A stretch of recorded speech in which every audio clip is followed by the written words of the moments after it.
Salamat sa bagong araw na binigyan sa amin. Salamat sa mga blessings po na yung pinagkaroon sa amin. Salamat po sa bagong araw sa aming buhay. So, aming pinapalaan sa mga Amen, amen, amen. Yung nakarastag ko ay itinalakay natin ang tungkol sa lokasyon ng Pilipinas. Ngayon, meron tayong aktibidad. Hahatiin ko ang klase sa 4 na grupo. At bibigyan ko kayo ng 4 na stick at ang gagawin nyo lang ay babasahin ninyo ang mga tanong at itaas ninyo ang stick kung anong letra ang tamang sagot. Naintindihan ba mga bata? Hindi po. Ang unang pangkat, dito hanggang dito. Hala, teacher, duwara man isang. Ang pangalawang pangkat, dito hanggang kay Aprilin. Ang pangatlong pangkat ay dito hanggang dito. Ang pang-apat na pangkat ay dito hanggang dito. Andiyan na ba kayo, class? Yes, teacher! Okay, unang tanong. Basahin ninyo. Anong dagat ang bumabaybay sa kanlurang Pilipinas? A. Dagat Pasipiko. B.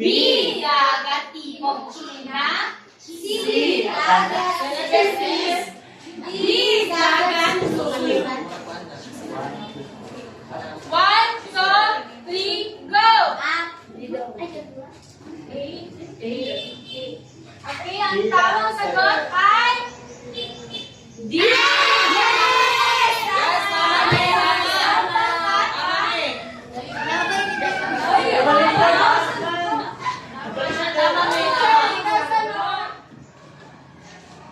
Yes, tama rin.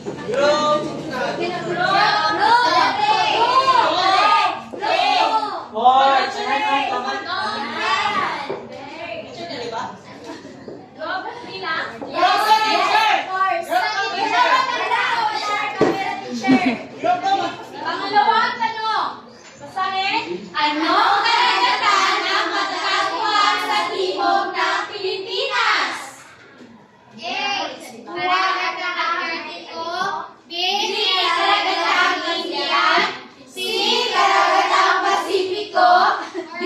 Karagatang Artiko. 1, 2, 3. Ang tamang sagot ay C. Look lang ang hindi nakakuha ng tamang sagot. Teacher, Yes, pang-time balik ba? nagpunta sa teacher, naman yung points na nila sa Tatlong tanong. Pakibasa. Anong bansa ang matatagpuan sa hilaga ng Pilipinas? A. Indonesia. B. Malaysia. C. Vietnam. D. Taiwan. Okay? 1, 2, 3. Up! Yan ang kasagot ay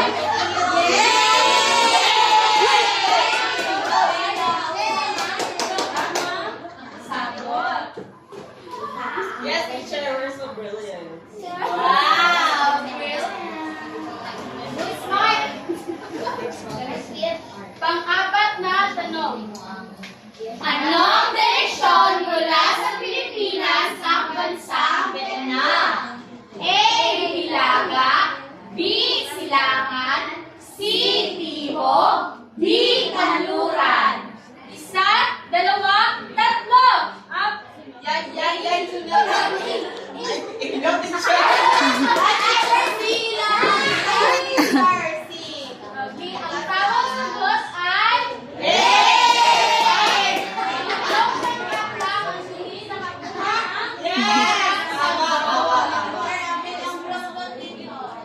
Hey, grupo, ni. ay ang Teacher, wala po ka report. Tingin ka sila. Ang huling tanong, pakibasa.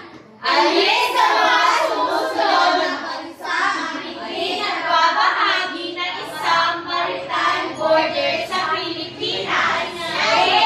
Indonesia, B. Malaysia, C. Brunei, D. China. Okay. Isa, dalawa, tatlo. Up. Teacher, Ay! Ang pangatlong pangganda ang hindi nakakuha ng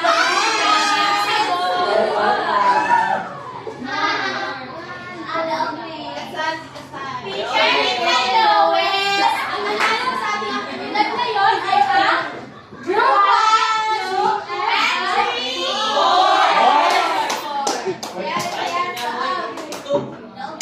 green class. Sino sa inyo dito ang nakakakita na ng globo? Me, teacher! Ano ang nakikita niyo o napapansin ninyo sa logo? Teacher, ang grupo ko ay pabilog at mas maraming blue na kulay. Ano pa? Yes, Jonathan? Mga kakuluan, teacher. Okay. Ano pa? Rodan? May mga ganyan. Okay, tama. Ang ating tatalakay ngayon ay tungkol sa ang logo.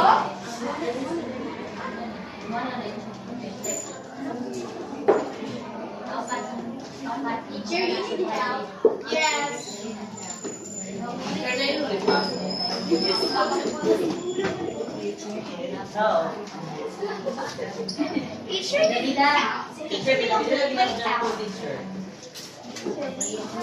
Teacher, i-click Ang ating tatalakay ngayon ay logo at ang mga imahinasyon ng buhit. Pero bago natin simulan ang ating pagtatalakay, ay meron akong inihandang mga gawain sa klase.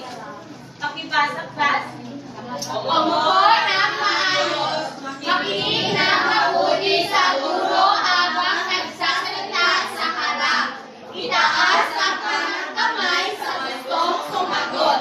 Lumaho sa mga gawain at manakayin sa klase.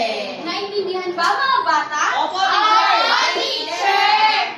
Ang ating tatalakayin ngayon ay tungkol sa globo at ang mga imahinasyon ng buhit. Ang globo ay modelo o representasyon ng daigdig. Earth! Wow! Gamit ito sa pag-aaral ng geografiya. Kung mapapansin niyo, ang globo ay napapalibutan ng mga linya. Ang mga linyang ito ay ang mga imahinasyong guhit na inilagay upang magamit sa pagtukoy sa iba't ibang bahagi ng daigdig. Alam niyo ba, class, kung ano ang mga imahinasyong guhit? Yes, teacher! Yes, John Paul? Ito po ay ang meridian at ang parallel. Okay, tama. John Paul. Pakpak po! Ang unang imahinasyong guhit ay Meridian! Longitude! Latitude! pakibasa mga bata. Ay ang palayo-layo guhit sa grupo. Ito ay nakaguhit mula hilaga patimog ng globo. Ang meridian ay ang imahinasyong guhit sa globo na patayo na mga linya. Ang meridian ay may dalawang espesyal na meridian. Ang una ay ang prime meridian. Pakibasa mga bata. Ay ang guhit ng longitude sa globo na tumatakbo mula sa pulot ng hilaga hatian patungo pulot ng timog hatian. Ang prime meridian ay tulad ng starting line ng longitude sa mundo. Ito ay nasa Greenwich, London at ginagamit ito sa pagtukoy ng oras o lokasyon ng buong mundo. Next ay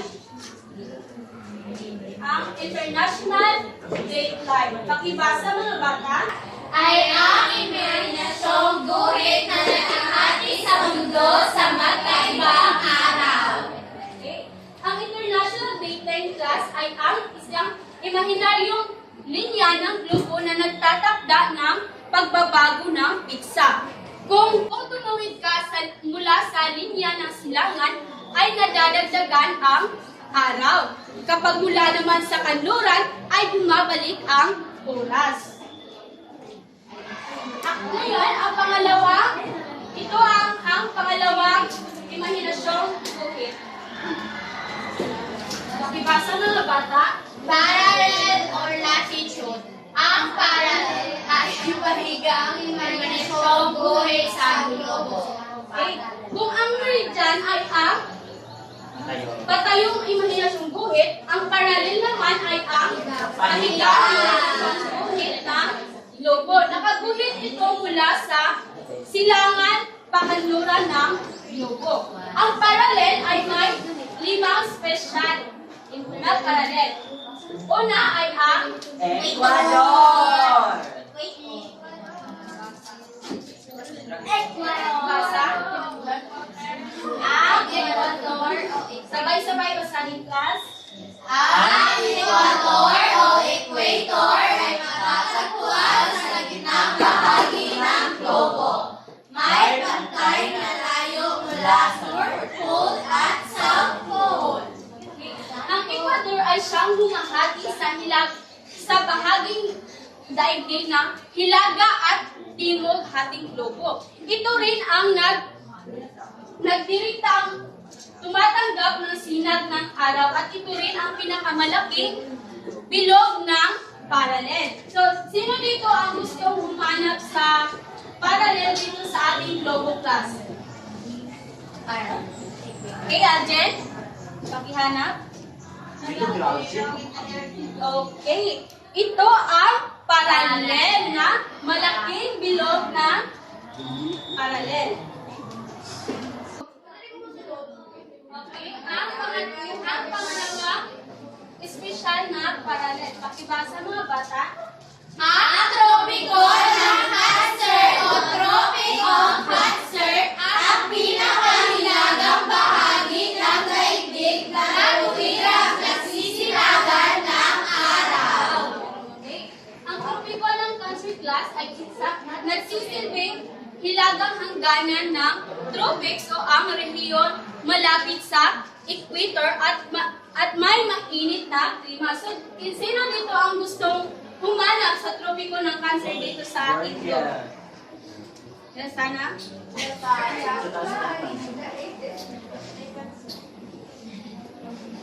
Cancer?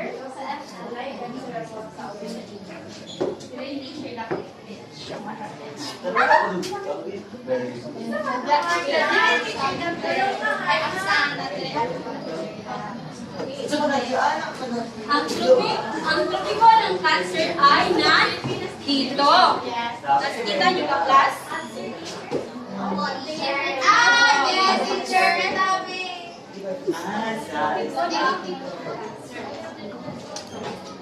Nagulat sila na teacher.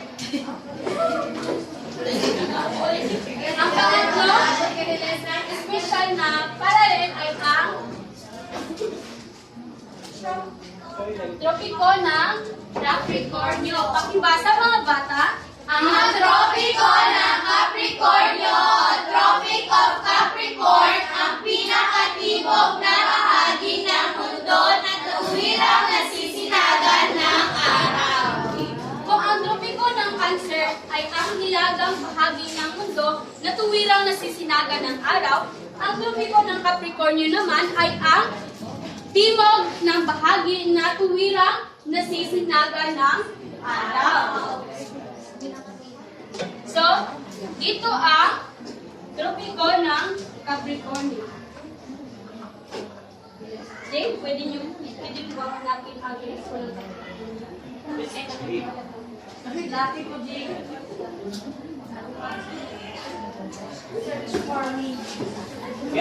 Ay, nasa teacher. Nandito ang tropiko ng Capricornio. pang-apat na special na parallel. Pakibasa mga bata. Kabilogang Artiko.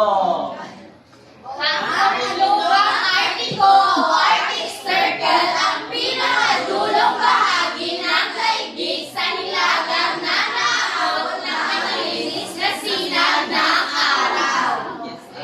Ang kabilugang Artiko ay dito, isa itong lugar na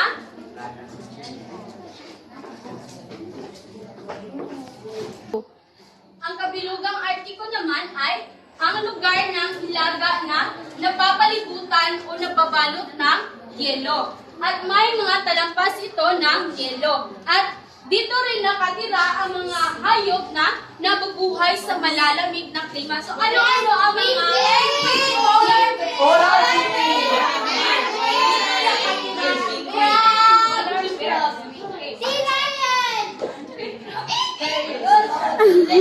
Ang panglima, para ang parallel na parallel.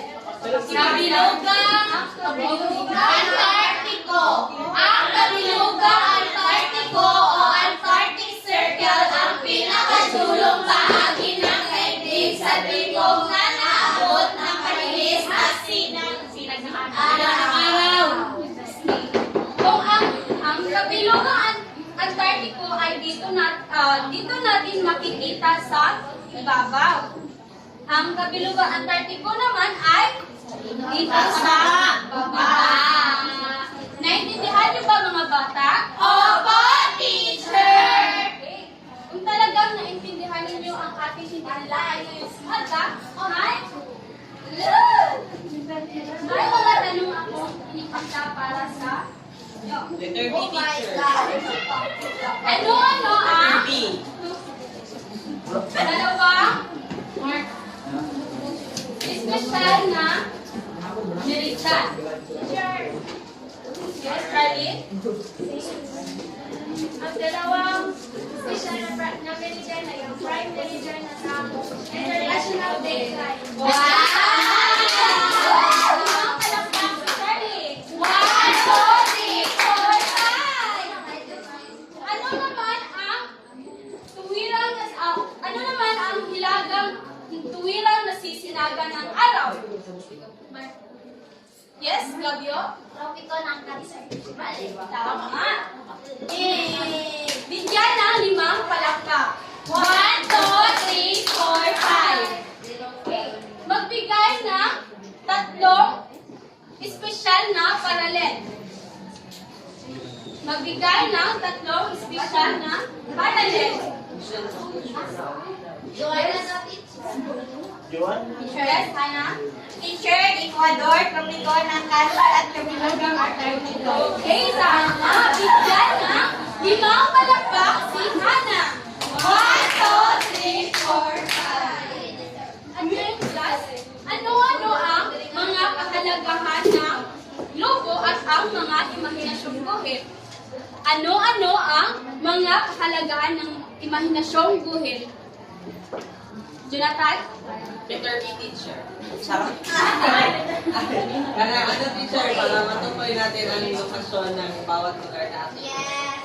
Tama. Ano pa? Yes, Jay? Kuan teacher, kuan pag magkabuktas sa kuan kamalutan ko sa lalaki dito sa day Yes, ang sarap oras. Ngayon, meron tayong aktibidad. Bakit sa parihong grupo, ang gagawin nyo lang ay gumuhit kayo ng logo na may mga imahinasyong guhit at pagkatapos ay lagyan ninyo ng level ang bawat imahinasyong guhit. At pagkatapos ninyong gumuhit ay ipresentahin nyo sa gitna. Naintindihan ba mga bata? Opo, teacher. Pero bago natin simulan ang inyong aktibidad ay basahin nyo muna ang title.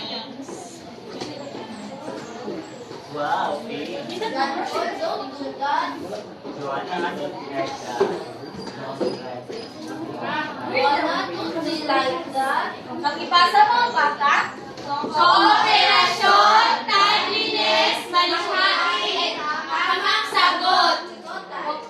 Naintindihan ba mga bata? Opo, teacher. Tapos na ba kayo? Opo, teacher. Ngayon naman ay meron na naman tayong aktibidad. Kumuha kayo ng kalahating papel at pagkatapos ay isulat ninyo ang inyong mga sagot sa inyong papel. Naintindihan ba mga bata? Opo, teacher. Tapos na ba? Opo, teacher. Ngayon class, meron tayong takdang aralin.